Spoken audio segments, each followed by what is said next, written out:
উফ, কি গরম! কিন্তু নবীন তার ঠাকুরদাদার কাছে শুনেছিল বছর ৩০ আগেও হেমন্তের সন্ধ্যায় চাদর গায়ে দিতে হতো। নবীন বসে বসে ভাবছিল আসলে সত্যি পৃথিবীটা গরম হচ্ছে। এটাই বিশ্ব উষ্ণায়ন। ১০০ বছর আগেও পৃথিবীর গড় তাপমাত্রা ১৩ ডিগ্রি সেলসিয়াসের কাছাকাছি ছিল। এখন আরও ১.৫ ডিগ্রি সেলসিয়াস বেড়ে গেছে। কারণ অনেক অতিরিক্ত গাছ কেটে ফেলার ফলে বাতাসে কার্বন ডাই অক্সাইড বেড়ে যাওয়াই হলো মূল কারণ। কার্বন ডাই অক্সাইডের মতো আরও কতগুলো গ্যাস আছে যারা সূর্যালোক আসতে দিলেও পৃথিবী থেকে ফিরে যাওয়ার সময় তাকে আটকে ধরে রাখে বায়ুমণ্ডলে। তার ফলেই বেড়ে চলে আমাদের এই গ্রহের তাপমাত্রা। নবীনরা যে গ্রামটায় থাকে সেখানে মানুষজন খুব ভোরে ঘুম থেকে উঠে পড়ে। রাস্তার পাশে ধান জমিগুলোতে তখন সারি সারি বক বসে থাকে। খানিক পরে শান্ত দিঘির জলে মাছরাঙা আসে। ধীরে ধীরে প্রকৃতির ওপর অত্যাচার শুরু হয়। এখানে সেখানে বেলা বাড়ার সঙ্গে সঙ্গে জড়ো হয় প্লাস্টিক, থার্মোকল। অনেক মানুষ দেখেও পাশ কাটিয়ে চলে যায়। ধীরে ধীরে দুপুর বিকেল গড়িয়ে সন্ধে রাত্রি হয়। তাল গাছ, নারকোল গাছগুলো খুব ভয়ে ভয়ে থাকে, এই বুঝি কাটা পড়ে। তবুও নবীন তার প্রিয় গ্রামকে খুব ভালোবাসে। গ্রামের নাম কুমারচক, জেলা হাওড়া। পৃথিবীতে মানুষ জন্মানোর বহু আগে সুবিশাল টেথিস সাগর এই হাওড়া জেলাকে অতিক্রান্ত করে হিমালয় পর্বতের কাছ পর্যন্ত বিস্তৃত ছিল। সেই সাগর ক্রমশ পিছু হটতে গিয়ে জমা করেছে রাশি রাশি বালি। সেই সঙ্গে হুগলি নদী, দামোদর এবং রূপনারায়ণ নদ এখানে জমা করেছে প্রচুর পলি। এই এক প্রকার পুরনো বদ্বীপ এলাকাতেই নবীনের গ্রাম। পাশেই বয়ে চলে কৌশিকী নদী। আসলে এটি দামোদরের শাখা, কানা দামোদর নামে বেশি পরিচিত। আশেপাশে রয়েছে প্রচুর জলাভূমি, যেগুলো বর্ষায় বৃষ্টির অতিরিক্ত জল শুষে নিয়ে বন্যার হাত থেকে এই অঞ্চলকে বাঁচায়। রয়েছে অনেক পুকুর, দিঘি, খাল, যেমন পদ্মদিঘি। আয়তন প্রায় ১৮০ বিঘা। কত পদ্মফুল ফোটে এখানে। শীতকালে কত রকম পাখি আসে, কত গোসাপ, শেয়াল, ধেড়ে ইঁদুরের দাপাদাপি চলে। এখানে কাজের বাড়িতে এখনো পদ্মপাতায় ভোজ খাওয়ানোর চল আছে। পাশেই একটু দূরের গ্রাম দেউলপুর। এখানকার জলাজমিতে প্রচুর বাঘরোল ওরফে মেছো বেড়াল আছে। হ্যাঁ, মেছো বেড়াল পশ্চিমবঙ্গের রাজ্য প্রাণী। নবীন পরিবেশ প্রেমী যুবক। গ্রামের কচিকাঁচা ছাত্রছাত্রী, জেলে, মাঝি সবাইকে নিয়ে একটা দল তৈরি করেছে। শীত, গ্রীষ্ম, বর্ষা তাদের ঠিক মোহন মুদির দোকানের দাওয়া। কোথায় মাঠের খাল বুঝিয়ে দোকান হচ্ছে, কোথায় পুকুর বুঝিয়ে বাড়ি, কোথায় গাছ কেটে রাস্তা, সব খবরই থাকে ওদের কাছে। নবীন বাবার কাছে শুনেছিল গ্রামের চারপাশ জুড়ে প্রায় ৪ বর্গ কিলোমিটার জঙ্গল, যার চিহ্ন মাত্র আর নেই। এখন বিএ পাশ করার পর তার ধ্যান জ্ঞান তাদের ঠিক পরিবেশ বাঁচাও সংঘ। বিএ ক্লাসে নবীন পড়েছিল চিপকো আন্দোলনের কথা। ১৯৭৩ সালের এপ্রিল মাসে উত্তরাখণ্ডের গারোয়াল অঞ্চলে গাছ কাটার বিরুদ্ধে মানুষ গর্জে উঠেছিল। সেখানকার গ্রামের মমতাময়ী সাহসী মহিলারা গাছকে জড়িয়ে ধরে দাঁড়িয়ে থাকতেন, যাতে সেই গাছ কেউ কাটতে না পারে। চিপকো শব্দের অর্থ হলো জড়িয়ে ধরা। এই আন্দোলনের নেতা ছিলেন পরিবেশপ্রেমী মানুষ সুন্দরলাল বহুগুণা।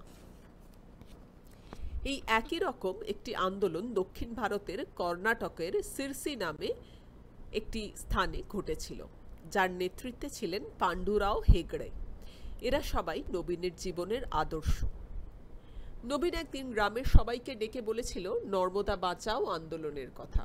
নর্মদা নদীতে বাঁধ দিয়ে চাষের জল যোগান দেওয়ার চেষ্টা হয়। তখন প্রচুর গাছ কাটা যাওয়া এবং প্রচুর মানুষের বাসস্থানে জল ঢুকে যাওয়ার আশঙ্কায় শুরু হয় নর্মদা বাঁচাও আন্দোলন। সফলও হয় সেই আন্দোলন। নবীনের দলবল বুক দিয়ে আগলে রাখে কানা নদীকে। নবীন, মোহন, বিশুরা জানে যে নদীকে শুধু ব্যবহার করলেই হয় না, নদীকে ভালোবাসতে হয়। এমনিতেই আমাদের মৌসুমি বায়ুর দেশ, সে বড় খামখেয়ালি। কোনো বছর বন্যা ডাকে তো কোনো বছর খরা। খরার সময় জলাভাবে প্রচুর ফসল নষ্ট হয়, আর বন্যার সময় জলে ডুবে থাকে মাঠের পর মাঠ। মাথায় হাত পড়ে চাষির। আসলে কোনো কোনো বছর দক্ষিণ আমেরিকা মহাদেশের পেরু, ইকুয়েডর প্রভৃতি দেশগুলির পশ্চিমের সমুদ্র উপকূলে এক প্রকার গরম সমুদ্র জল বা স্রোত প্রবাহিত হয়। স্বাভাবিক বায়ুচাপের পার্থক্য ঘটলে এরূপ ঘটে।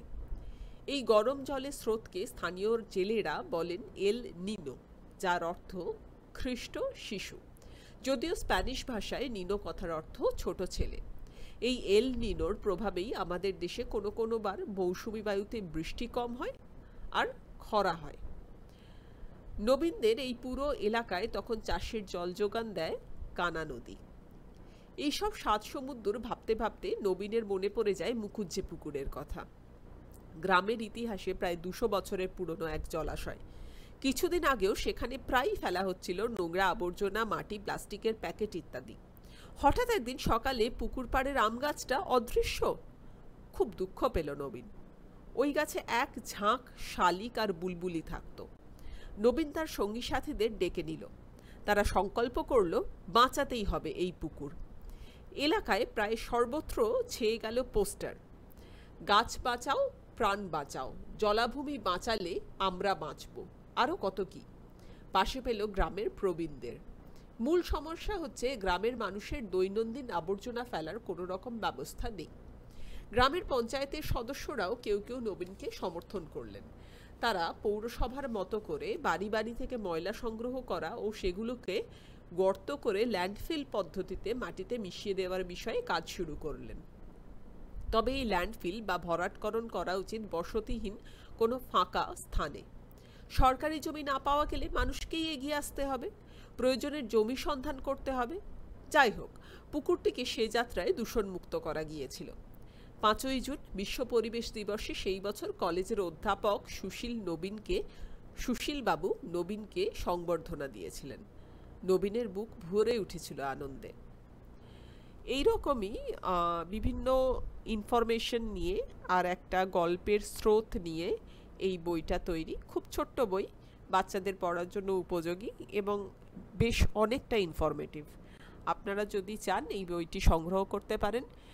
এই বইটি আমাদের ওয়েবসাইটে পাওয়া যাবে, spout.page। এছাড়া আমরা যেখানে বই রাখি, আমাদের বেশিরভাগ বই প্রতিক্ষণ বইচা ঘরে থাকে, ওনাদের ওখানেও পাবেন।